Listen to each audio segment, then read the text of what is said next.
Hello दोस्तों, आप सभी का स्वागत है सुरेंद्र क्लासेस में। आज हम क्लास 9th और 10th वाले बच्चों के लिए एक्टिव और पैसिव वॉइस लेकर आए हैं। तो चलिए समझते हैं कि एक्टिव और पैसिव वॉइस किस तरीके से बनाया जाता है। तो सबसे पहले हम पढ़ने से पहले हम इसका थोड़ा सा बैकग्राउंड समझते हैं, यानी पूरे टेंस का। तो आप जैसा जानते हैं कि प्रेजेंट टेंस, पास्ट टेंस और फ्यूचर टेंस, इसमें भी चार भाग होते हैं। Present indefinite tense, present continuous tense, present perfect tense, present perfect continuous tense. ठीक इसी तरीके से past indefinite tense, past continuous tense, past perfect tense, past perfect continuous tense. और ठीक इसी तरीके से future indefinite tense, future continuous tense, future perfect tense, future perfect continuous tense होते हैं। ठीक है, तो इसमें किस टेंस का हमें पैसिव वॉइस नहीं बनाना, किसका बनाना है। तो आपको बता दें कि present perfect continuous tense, past perfect continuous tense और फ्यूचर परफेक्ट कंटीन्यूअस टेंस, और इसके साथ ही फ्यूचर कंटीन्यूअस टेंस का भी पैसिव वॉइस नहीं बनाया जाता है। यानी 12 में से 8 का बनता है पैसिव वॉइस, 4 का पैसिव वॉइस नहीं बनता। तो 8 का जो बनता है उसका पैसिव वॉइस किस तरीके से। तो आपको एक बार याद दिलाते हैं जो आपने अनुवाद पढ़ा होगा कि प्रेजेंट इंडेफिनिट टेंस में जो एक्टिव वॉइस में होता है हेल्पिंग वर्ब डू डज होता है और वर्ब के फर्स्ट फॉर्म में यस या ईएस होता है। ठीक है, मुख्य रूप से। और इसका जब हम पैसिव वॉइस बनाते हैं तो डू डज के स्थान पर हम हेल्पिंग वर्ब के रूप में इस एमआर का प्रयोग करते हुए वर्ब का थर्ड फॉर्म कर देते हैं। और वैसे भी आपको बता दें किसी भी टेंस का कोई भी सेंटेंस हो, अगर उसका हम पैसिव वॉइस बनाते हैं तो पैसिव वॉइस में सदैव वर्ब का थर्ड फॉर्म ही होता है। ठीक है, इसी तरीके से पास्ट इंडेफिनिट में हेल्पिंग वर्ब डिड होती है और वर्ब का सेकंड फॉर्म होता है, लेकिन जब उसका पैसिव वॉइस बनाएंगे तो हेल्पिंग वर्ब के रूप में वाज वर्ब का प्रयोग करते हुए वर्ब का थर्ड फॉर्म प्रयोग कर दिया जाता है। इसी तरीके से फ्यूचर इंडेफिनिट टेंस में एक्टिव वॉइस में हेल्पिंग वर्ब क्या होती है, शैल या विल होती है, लेकिन इसका पैसिव वॉइस बनाएंगे तो शैल बी या विल बी वर्ब का थर्ड फॉर्म का प्रयोग कर दिया जाता है। ठीक है, इसी तरीके से प्रेजेंट कंटीन्यूअस टेंस को देखते हैं ध्यान से। प्रेजेंट कंटीन्यूअस टेंस में helping verb is MR verb का फोर्थ फॉर्म अर्थात वर्ब के फर्स्ट फॉर्म में आईएनजी होता है, अर्थात आईएनजी फॉर्म होता है। और इसका पैसिव वॉइस जब बनाएंगे तो हेल्पिंग वर्ब के रूप में इज एमआर का प्रयोग करते हुए बीइंग प्लस वर्ब का थर्ड फॉर्म कर देते हैं। इसी तरीके से पास्ट कंटीन्यूअस टेंस को देख लीजिए। पास्ट कंटीन्यूअस टेंस में क्या होता है, अगर एक्टिव वॉइस का वाक्य होता है तो उसमें वाज वर्ब और वर्ब का फोर्थ फॉर्म का प्रयोग होता है, अर्थात आईएनजी का प्रयोग होता है। लेकिन इसका जब पैसिव वॉइस बनाएंगे तो हेल्पिंग वर्ब के रूप में was verb plus being plus verb का थर्ड फॉर्म का प्रयोग कर दिया जाता है। इसी तरीके से फ्यूचर कंटीन्यूअस टेंस में एक्टिव वॉइस में शैल बी और विल बी प्लस वर्ब का फोर्थ फॉर्म होता है, लेकिन इसका पैसिव वॉइस नहीं बनाया जाता है, अर्थात फ्यूचर कंटीन्यूअस टेंस का पैसिव वॉइस नहीं बनता है। इसी तरीके से आइए समझते हैं फ्यूचर परफेक्ट टेंस में जब एक्टिव वॉइस का वाक्य आप देखते हैं तो उसमें आपको देखने को मिलता है कि हेल्पिंग वर्ब के रूप में हैव हैज और वर्ब का थर्ड फॉर्म होता है, लेकिन उसका पैसिव वॉइस जब बनाते हैं तो हेल्पिंग वर्ब के रूप में have has been plus verb का थर्ड फॉर्म कर दिया जाता है, अर्थात हेल्पिंग वर्ब के रूप में हैज बीन और हैव बीन का प्रयोग होता है।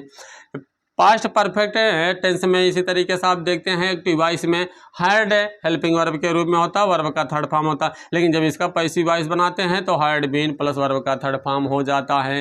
फ्यूचर परफेक्ट टेंस में देख लीजिए एक्टिव वॉइस में क्या होता है, शैल हैव और विल हैव प्लस वर्ब का थर्ड फॉर्म होता है, लेकिन जब पैसिव वॉइस बनाएंगे तो शैल हैव बीन या will have been plus verb का थर्ड फॉर्म हो जाता है। और आपको जैसे बता चुके हैं कि present perfect continuous, past perfect continuous, future perfect continuous tense का पैसिव वॉइस और फ्यूचर कंटीन्यूअस टेंस का पैसिव वॉइस नहीं बनता है। इस तरीके से अगर आप पूरे टेबल को समझ लेते हैं तो आपको आगे चलकर यह समस्या नहीं होगी। इसमें आपको हमने ये भी बता दिया कि एक्टिव वॉइस में हेल्पिंग वर्ब और मुख्य क्रिया का जो फॉर्म होता है वो क्या होता है। तो चलिए आइए अब एक एक करके पढ़ते हैं और समझते हैं कि पैसिव वॉइस किस तरीके से बनाया जाता है। तो चलिए हेडिंग करते हैं प्रेजेंट इंडेफिनिट टेंस है, हेडिंग हो गई।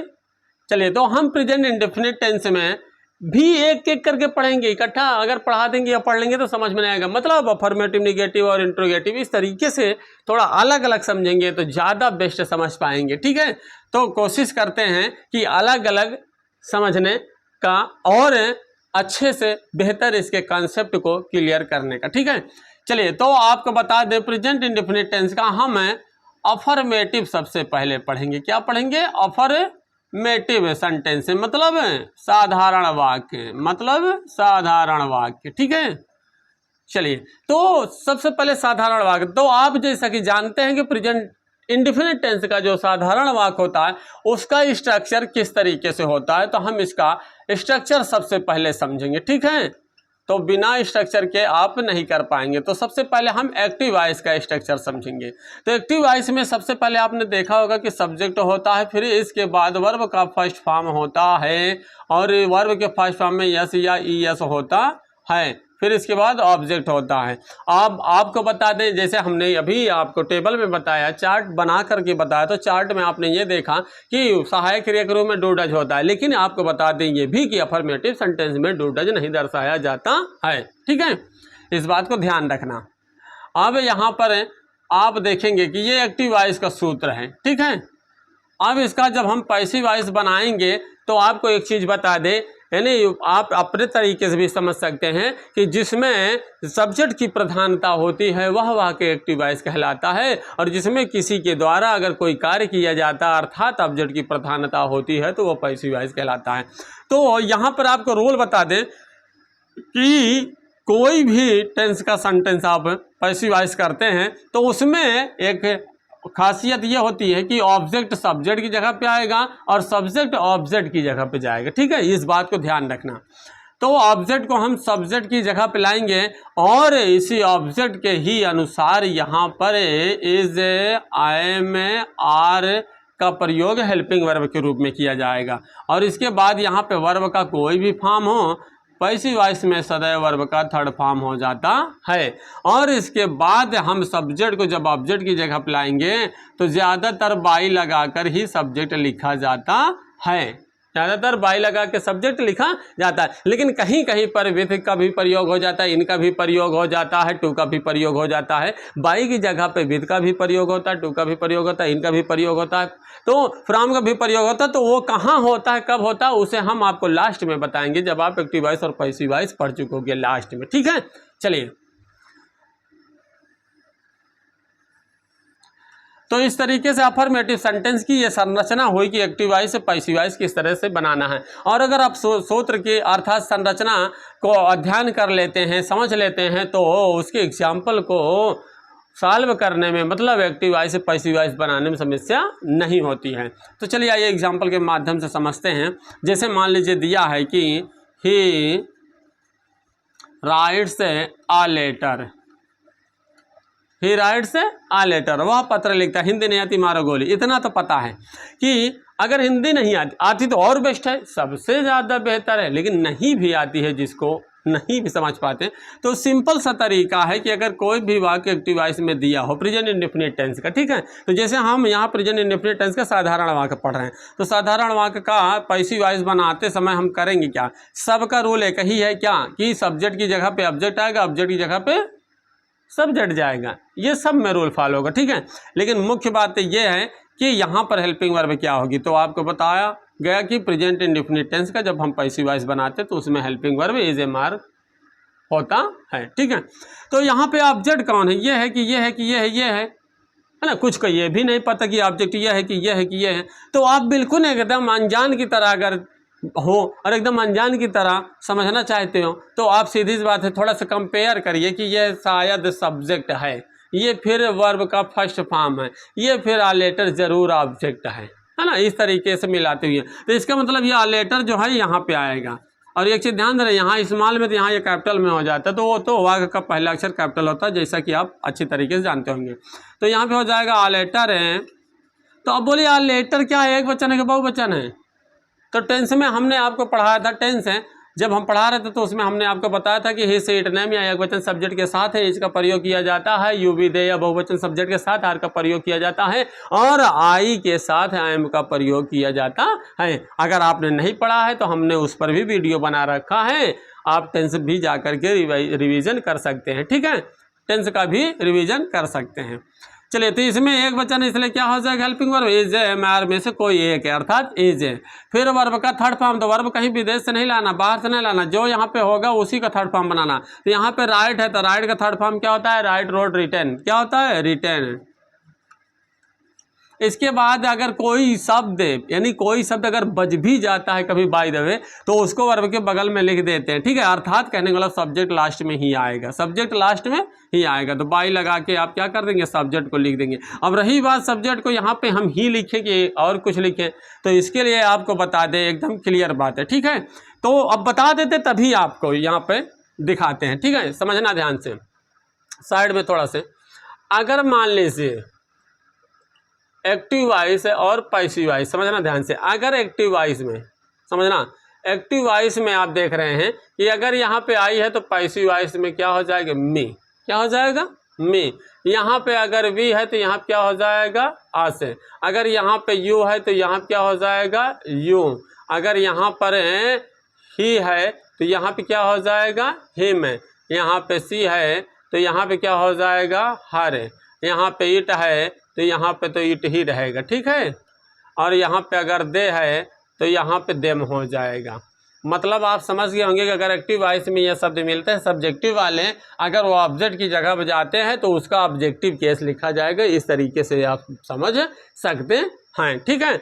और मान लो बाय द वे अगर एक्टिव वॉइस में और ऑब्जेक्टिव केस दिया हो, अगर सब एक्टिव वॉइस में ऑब्जेक्टिव केस दिया तो कुछ नहीं, इसी का उल्टा।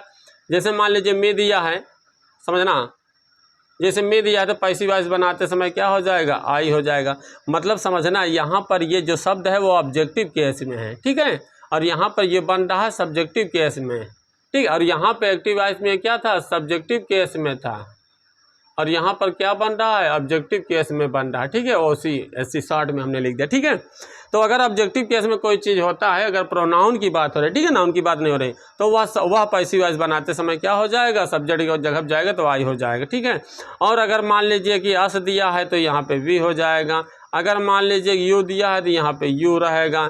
यहाँ पे अगर हिम दिया है तो यहाँ पे ही हो जाएगा। यहाँ पे अगर हर दिया है तो यहाँ पर सी हो जाएगा। यहाँ पे अगर इट दिया है तो यहाँ इट ही रहेगा। यहाँ पे अगर देम दिया है तो यहाँ पर दे रहेगा।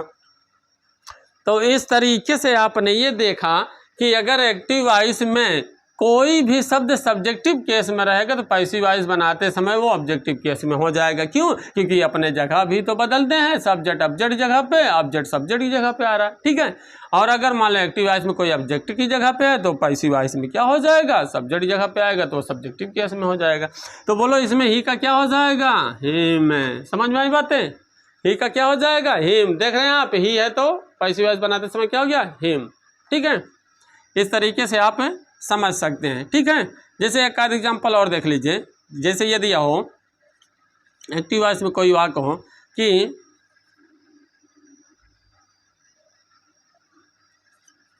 शी गिव्स मी 10 रुपीज, वह मुझे 10 रुपये देती है ना। तो यहाँ पे आपको क्या करना है, जब आप पैसिव वॉइस बनाएंगे तो पैसिव वॉइस बनाने के लिए हमने कहा कि अगर आप इसको ध्यान देना, ये क्या है, सब्जेक्ट है, ये क्या है, वर्ब है, ये क्या है, ऑब्जेक्ट है, नहीं समझ में आ रहा तो इस तरीके से चेक कर सकते हो। अगर इसे नहीं समझ पा रहा तो ये मान लेना कि अदर वर्ड के रूप में, जबकि है तो ऑब्जेक्ट ही, डायरेक्ट और इनडायरेक्ट ऑब्जेक्ट, लेकिन फिर भी अगर ना समझ में आए तो आप इस तरीके समझ लो। अगर इतनी दूर पहचान लिए तो कोई बात नहीं, उसको लिखा रहने दो, ठीक है। जबकि ये दोनों ऑब्जेक्ट है, ये इनडायरेक्ट है और ये डायरेक्ट ऑब्जेक्ट है ना। चलिए, तो इस तरीके से भी आप समझ सकते हैं। तो मान लीजिए हम अगर यहाँ पे 2 ऑब्जेक्ट मिल गया, कितने ऑब्जेक्ट मिल गया, 2 ऑब्जेक्ट। मान लो ये भी ऑब्जेक्ट है और ये भी ऑब्जेक्ट है, ठीक है। तो अगर हम इसको लाते हैं, ध्यान से समझना, इसको लाते हैं तो देखो मी लाएंगे, भाई ऑब्जेक्ट को सब्जेक्ट जगह पर लाएंगे, मी लाएंगे तो क्या हो जाएगा, आई। क्यों? ये देखो एक्टिव वॉइस में मी है तो जब जाएगा पैसिव वॉइस सब्जेक्ट जगह पे तो क्या हो जाएगा, आई, ठीक है। उसको भी आप रट लेना अगर नहीं पता है तो। आई आया तो आई के साथ क्या लगेगा, आई एम। अभी आपको हमने जस्ट बताया, आई एम। फिर इसके बाद वर्ब क्या है, गिव्स। अब यहाँ पे वर्ब का थर्ड फॉर्म क्या हो जाएगा, गिवन। क्या हो जाएगा, गिवन। अब इसके बाद आप देख रहे हैं कि ये उड़ के यहाँ चला आया। मान लीजिए, कल्पना करिए कि उड़ के यहाँ चला आया, तो ये इसी के बगल में तो बचा। जैसे मान लो 3 लोग एक बेंच में बैठे हो, एक बीच से उड़ के चला आया तो इसके बगल में कौन बचा, ठीक है। एकदम बिल्कुल अपने दैनिक जीवन से संबंधित प्रैक्टिकल आप लेकर समझ सकते हैं, ठीक है। तो यहाँ पे हो जाएगा 10 रुपीज़। क्या हो जाएगा, 10 रुपीज़। अब इसके बाद हमने कहा लास्ट में ही सब्जेक्ट लिखना है, किस, लास्ट में सब्जेक्ट लिखना। तो बाई सी का क्या हो जाएगा, हर। ये देख लो, सी का क्या हो गया, हर, ठीक है, ऑब्जेक्ट की जगह पर तो सब्जेक्ट बन जाएगा, सब्जेक्ट जगह पर तो ऑब्जेक्ट बन जाएगा, अर्थात सब्जेक्टिव केस में तो ऑब्जेक्टिव, ऑब्जेक्टिव है तो सब्जेक्टिव केस में। और इसका एक तरीका और है क्या कि अगर मान लो हम डायरेक्ट ऑब्जेक्ट को लाते हैं, इसको नहीं लाते हैं, समझना ध्यान से, बहुत ही इंपॉर्टेंट बात बताने जा रहे हैं। अगर यहाँ पर हम इसको लाते हैं 10 रुपीज़ को, किसको, 10 रुपीज़ को, ठीक है, यहाँ पर रुपये 100 में कुछ नहीं, लेकिन यहाँ पर 10 रुपीज़ है तो यहाँ क्या हो जाएगा आर, ठीक है, क्या हो जाएगा आर, ठीक।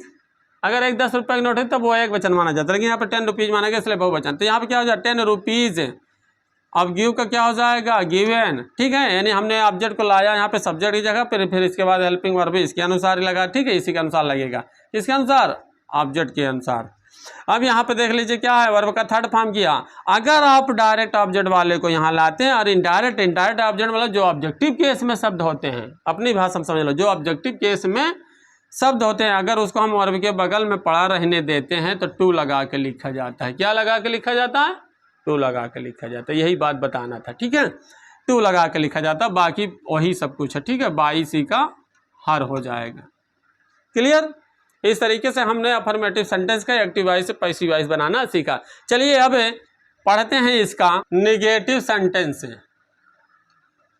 तो चलिए आइए देखते हैं निगेटिव सेंटेंस पढ़ते हैं, ठीक है, किसी प्रेजेंट इंडेफिनिट टेंस का। तो निगेटिव सेंटेंस का स्ट्रक्चर किस तरीके से होगा, थोड़ा समझते हैं कि इसका स्ट्रक्चर कैसे होता है। एक्टिव वॉइस का अगर होगा तो किस तरीके से स्ट्रक्चर होगा, इसका सब्जेक्ट है, फिर इसके बाद है हेल्पिंग वर्ब के रूप में डू या डज है, अर्थात डू नॉट या डज नॉट। क्या होता है, डू नॉट या डज नॉट। फिर वर्ब का फर्स्ट फॉर्म होगा, इसमें यस और यस नहीं लगेगा। इसका जब हम पैसिव वॉइस बनाएंगे तो क्या हो जाएगा, वही रूल है, सब्जेक्ट की जगह पे ऑब्जेक्ट, ऑब्जेक्ट की जगह पे सब्जेक्ट है, ठीक है।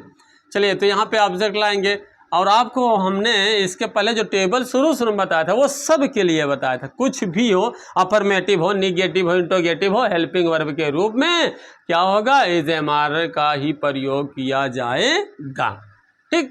क्यों, क्योंकि प्रेजेंट इंडेफिनिट टेंस की हेल्पिंग वर्ब डू डज होती है, तो उसी के स्थान पे मान लो इज एम आर, ठीक है। तो यहाँ पे आपको बता दें कि डू और डज आता है तो डू डज के ही स्थान पे हेल्पिंग वर्ब का इज एम आर का प्रयोग किया जाता है। किसका प्रयोग किया जाता है, इज एम आर का। अच्छा, जिसको अगर ये ना समझ ऐसे भी समझ सकता है, ये मान लो कि कंटिन्यूअस वाली हेल्पिंग वर्ब है, ये मान लो कंटिन्यूअस वाली है तो वही तो है ना।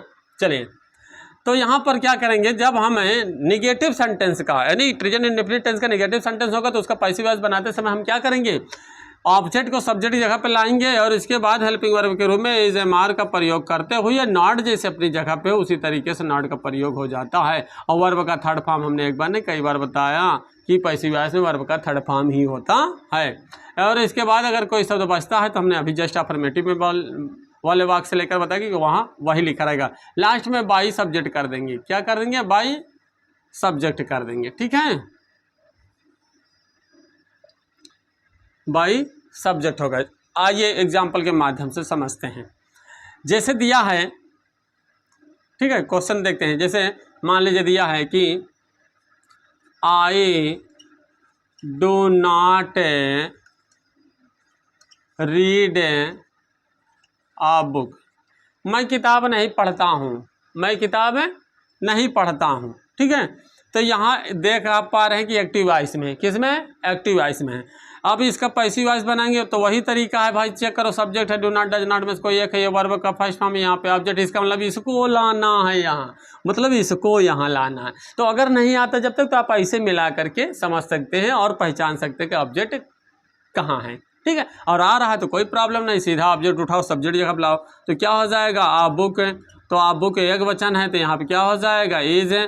फिर इसके बाद आप देख रहे हैं कि डू की ही जगह पे, ठीक है, डू या डज की जगह पे ही इज एम आर का प्रयोग होता है। नॉट जिस तरीके से होगा वो नॉट उसी तरीके से रहेगा, नॉट जिस तरीके से वो उसी तरीके से रहेगा, ठीक है। इसके बाद वर्ब का क्या हो जाए, थर्ड फॉर्म, तो read red read, read red read होता, ठीक है। तो इस तरीके से आपने देखा कि ऑब्जेक्ट को हमने यहाँ लाया, इज एम आर का प्रयोग हमने डू डज के स्थान पे किया, नॉट जिस तरीके से उसी तरीके से है, और इसके बाद वर्ब का हमने थर्ड फॉर्म किया। अब यहाँ पे कोई शब्द बचा होता तो लिख देते, नहीं बचा है तो सीधा उठा के लाएंगे। तो यहाँ पे बाई लगाकर आई को जब लाएंगे तो आई क्या हो जाएगा, मी, अभी आपको हमने साइड में बताया था ना, चलिए अफर्मेटिव वाले वाक्य में, तो इस तरीके से आप प्रेजेंट इंडेफिनिट टेंस का निगेटिव बना सकते हैं। लेकिन बाय द वे अगर कभी ये ऐसे आ जाए, बाय द वे कभी ये ऐसे आ जाए, कैसे, जैसे मान लीजिए कि ही, कभी बाय द वे अगर ऐसे आ जाए कि ही नेवर टेक्स टी, वह चाय कभी नहीं पीता है, तब क्या करेंगे? तो आपको एक चीज़ बता दें कि अगर नेवर का प्रयोग हो जाता है तो वो अफर्मेटिव वाला ही वर्ब होता है, अर्थात वर्ब के फर्स्ट फॉर्म में यस या यस होता है। कब? जब सब्जेक्ट है ही, सी, इट, नेम या एक वचन होता है, तब बहुवचन होता है तो इसमें यस या यस नहीं लगाते हैं, ठीक है।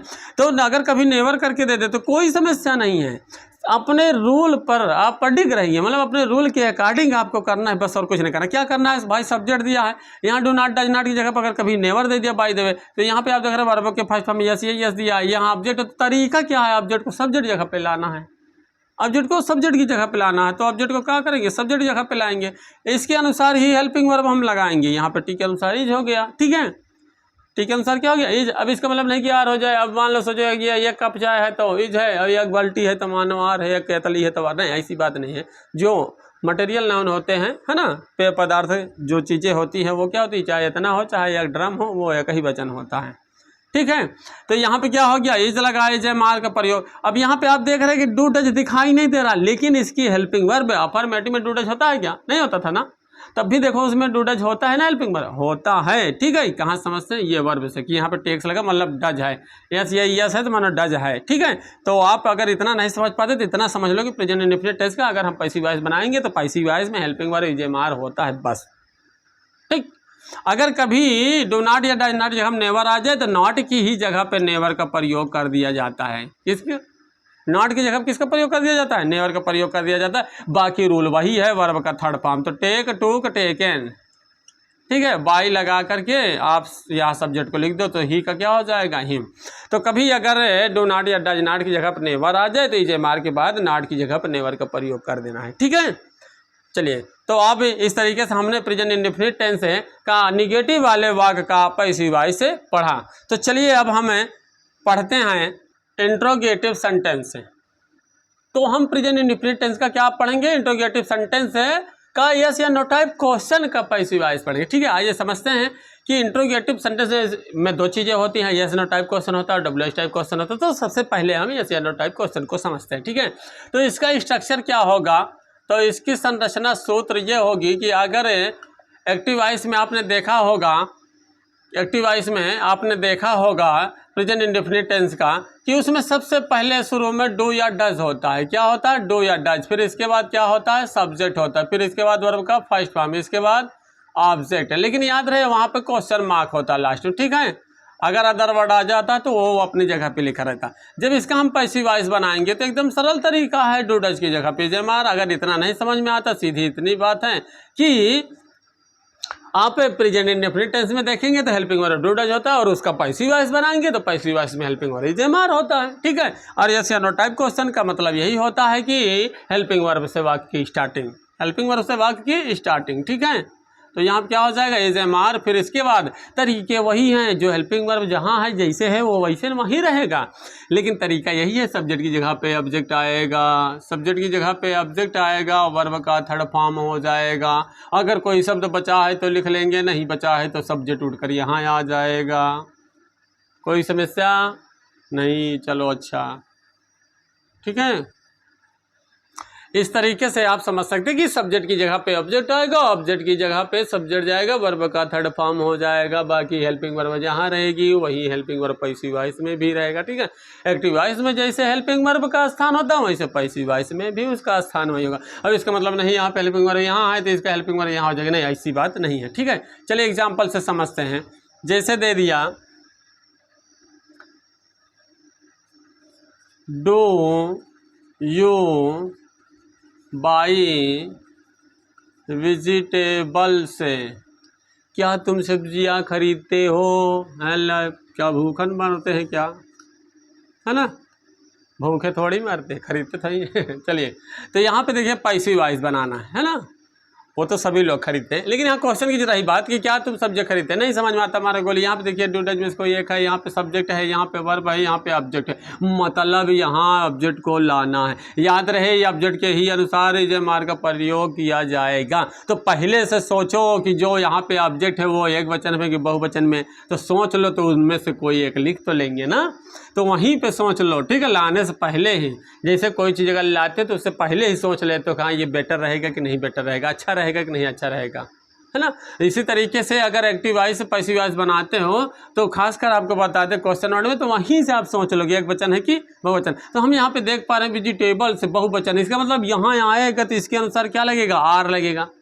समझ में आई बात है, तो इसका मतलब यहाँ पे क्या हो जाएगा, आर वेजिटेबल्स। समझ में आई बात है।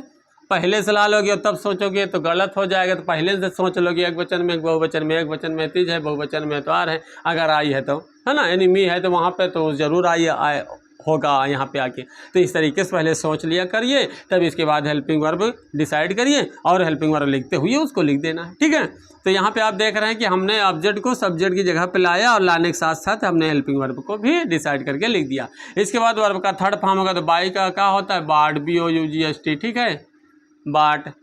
अब इसके बाद कोई शब्द बचता है तो ठीक है, नहीं बच रहा है तो बाई सब्जेक्ट लाकर यहाँ पे सब्जेक्ट बाई यू का यू ही होता है, ठीक है। इस तरीके से आप यस या नो टाइप क्वेश्चन का पैसिव वॉइस कर सकते हैं, ठीक है। बाय द वे आपको बता दें, अगर कभी यहाँ पे नॉट आ जाए यानी निगेटिव हो जाए इंट्रोगेटिव का तो कोई समस्या नहीं है। चलो देख लो, आपको बता देते हैं, एकदम ईजी है।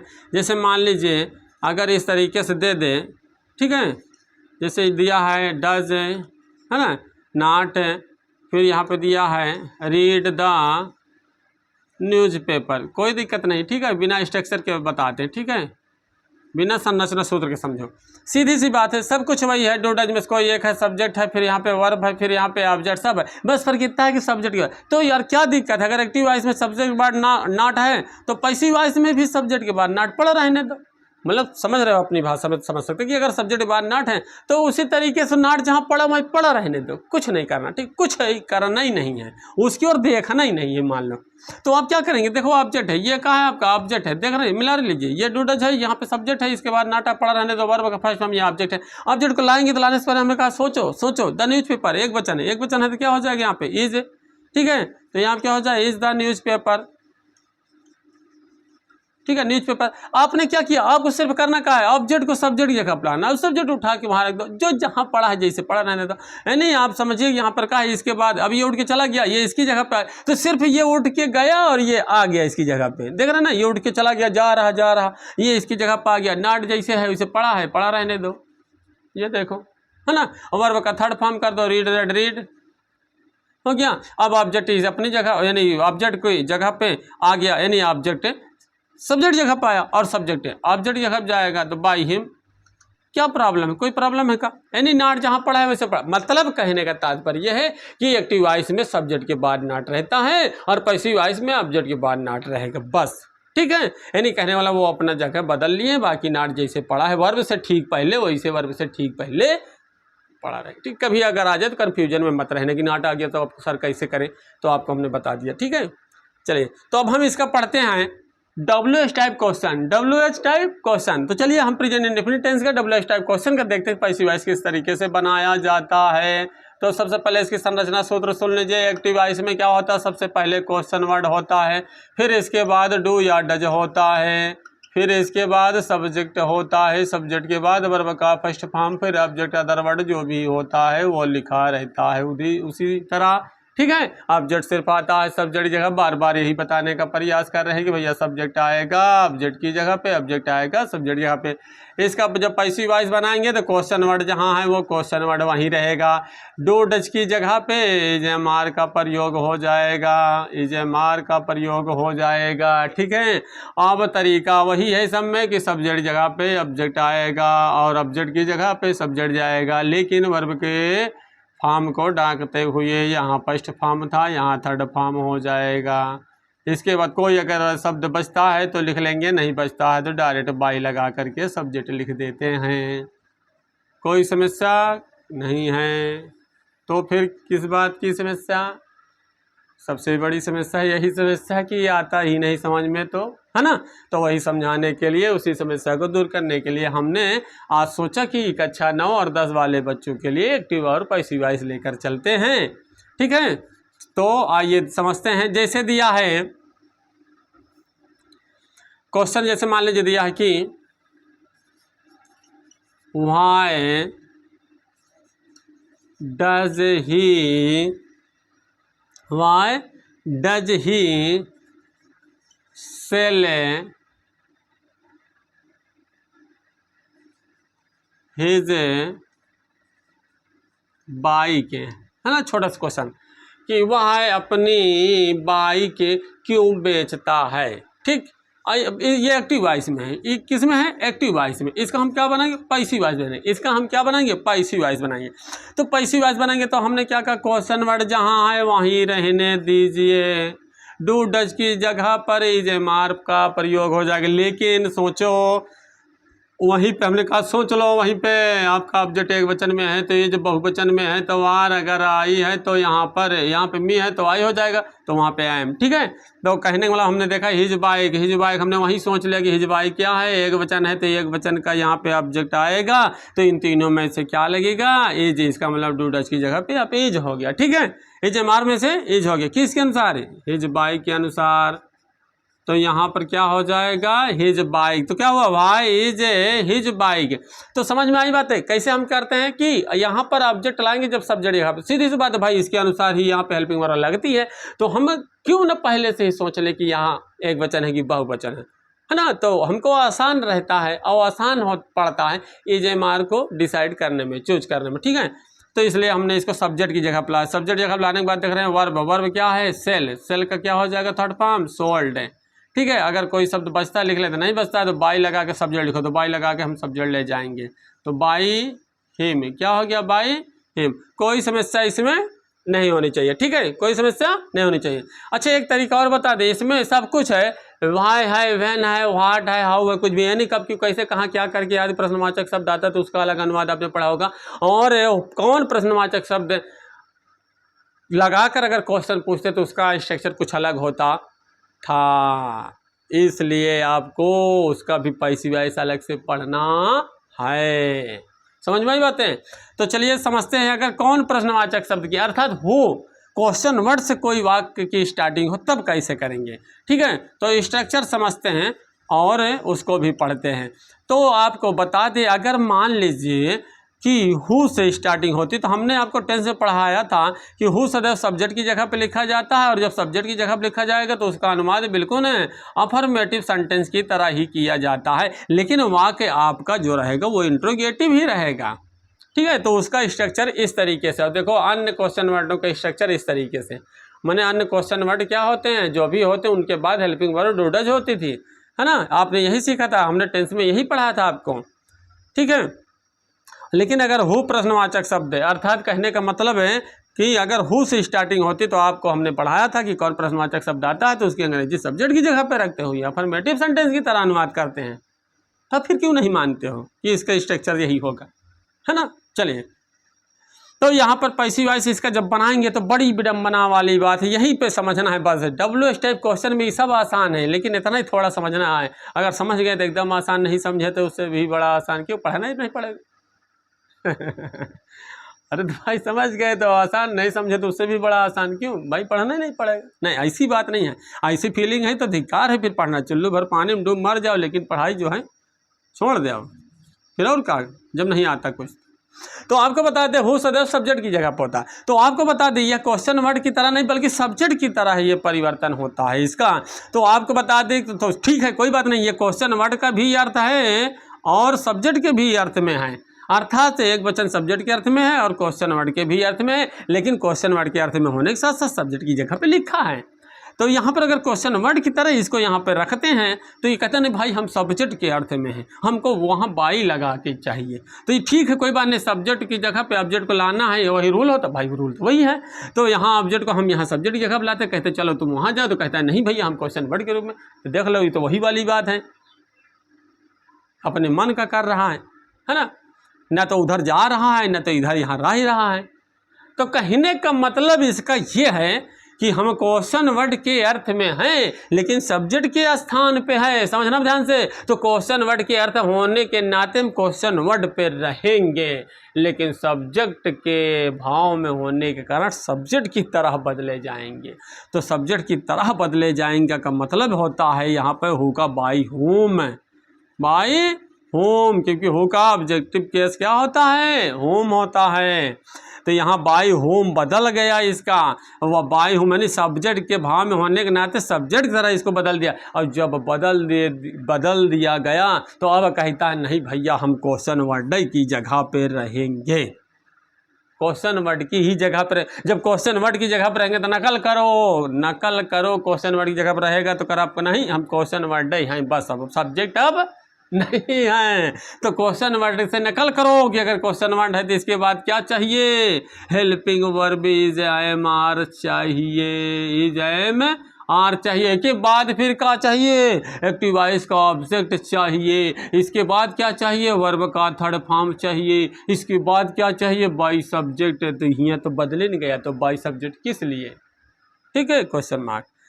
तो अब आप समझ गए होंगे हमारी बातें कि हम बताना क्या चाहते हैं आपको हम यह बताना चाहते, कभी अगर हो प्रश्नवाचक शब्द क्वेश्चन वर्ड आ जाए, हो क्वेश्चन वर्ड आ जाएगा, बदला जाएगा सब्जेक्ट की ही तरह, लेकिन लिखा जाएगा सिर्फ और सिर्फ क्वेश्चन वर्ड के स्थान पे, अर्थात एक्टिव वॉइस में वो क्वेश्चन वर्ड होने के नाते सब्जेक्ट के स्थान पे होता है, और पैसिव वॉइस में सिर्फ और सिर्फ क्वेश्चन वर्ड के अर्थ में क्वेश्चन वर्ड के स्थान पे होता है। इसलिए आपको याद रखना है कि इसका जो पैसिव वॉइस बनेगा वो वाई व्हाट वेयर वाले क्वेश्चन वर्ड की ही तरह प्रारूप पूरा होगा, अर्थात संरचना सूत्र पूरा होगा। उसी तरह फर्क यह है कि सब्जेक्ट की तरह बदलते हुए लिखा जाएगा, और यहाँ पे हूबहू वही लिखा जाता था, ठीक है। चलिए एग्जाम्पल के माध्यम से समझते हैं। जैसे मान लो एक्टिव वॉइस में कोई वाक्य दिया है कि हो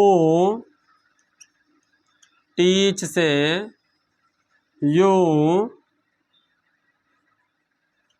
इंग्लिश, तुम्हें अंग्रेजी कौन पढ़ाता है। ये भी कोई पूछने की बात है, अरे हम खड़े हैं, हम पढ़ा रहे हैं तो हम ही पढ़ाते हैं। चलिए तो क्वेश्चन पे आइए, ठीक है, समझ में आई बात है। भाई पढ़ा रहे तो हम ही पढ़ाते हैं, वो बात की बात है, लेकिन क्वेश्चन की अगर यहाँ बात है कि एक्टिव वॉइस में अगर दिया हो, तो अगर हु दिया है तो पैसिव वॉइस बनाते समय माइंड में फीड कर लो कि हु है, तो हु नहीं लिखा जाएगा, क्या लिखा जाएगा, बाई होम लिखा जाएगा। और बाई होम जैसे ही लिख गया वैसे ही समझ लेना कि जमार का प्रयोग होगा, लेकिन किसके अनुसार, ऑब्जेक्ट के अनुसार। किसके अनुसार, ऑब्जेक्ट के अनुसार। तो ऑब्जेक्ट यहाँ पे दो है, एक यू है एक इंग्लिश है, तो चाहे यू लाओ चाहे इंग्लिश लाओ। हमने अफर्मेटिव वाले में एक एग्जांपल के माध्यम से बताया था कि दो ऑब्जेक्ट आ जाए तो इसको लाओगे तो यहाँ पे टू लगा के लिखना है, इसको लाओगे तो कोई बात नहीं। तो हम मान लो हम यू लाना चाहते हैं, तो यू बोलो, यू के साथ क्या लगेगा, आर, क्या लगेगा, आर। तो आर यू हमने पहले से सोच लिया कि ऑब्जेक्ट आएगा सब्जेक्ट यहाँ पर, ठीक है। तो यहाँ पे सब्जेक्ट तो है नहीं भाई, सीधी सी बात वही था, सब कुछ वो हो गया, लेकिन तरीका वही है कि भाई सब्जेक्ट की ही जगह पे आने का काम करता है। तो यहाँ पे क्या हो गया, आर यू, हमने यू यहाँ लाया तो आर यू। अब इसके बाद वर्ब का थर्ड फॉर्म, टीच का थर्ड फॉर्म टाट है, क्या होता है, टाट है। अब हमने अगर एक ऑब्जेक्ट ला लिया, एक बचा है, तो वर्ब के बाद हमने कहा उससे बचा है तो बचा रहने दो, बचा है तो बचा रहने दो, ठीक है। अब इसके बाद बाई लगा के हम सब्जेक्ट लिखना चाहते थे, यहाँ से ये आवाज़ लगा, भैया नहीं हम बदल चुके सब्जेक्ट की तरह, लेकिन हैं अपनी जगह पे, जब है नहीं तो क्या मतलब, ठीक है। इस तरीके से आप सब, अगर इंग्लिश लाते तो क्या हो जाता, बाई होम इज इंग्लिश से टाट टू यू हो जाता। हमने बताया ना इनडायरेक्ट वाले ऑब्जेक्ट, ऑब्जेक्टिव केस किसी प्रोनाउन का ऑब्जेक्टिव केस अगर वर्ब के बगल में बच जाता है, ठीक है, दूसरा ऑब्जेक्ट लेकर हम बना लेते तो उसको टू लगा कर लिखते, ठीक है, जैसे हमने अभी अफर्मेटिव वाले में बताया। तो इस तरीके से हमने पूरी तरह से कोशिश किया आपको एक्टिव वॉइस से पैसिव वॉइस पढ़ाने का, प्रेजेंट इंडेफिनिट टेंस का। तो हमने प्रेजेंट इंडेफिनिट टेंस में अफर्मेटिव, नेगेटिव और इंट्रोगेटिव सेंटेंस को पूरी तरह से स्ट्रक्चर सहित, संरचना सूत्र सहित हमने पढ़ाने का पूरा प्रयास किया, और हमें विश्वास है कि आपको जरूर समझ में आया होगा। आप वीडियो पर अंत तक बने रहे, इसके लिए आपको बहुत बहुत धन्यवाद। और अगर हमारा पढ़ाने का तरीका, हमारा वीडियो पसंद आया हो तो वीडियो को लाइक और सब्सक्राइब करना मत भूलना। धन्यवाद।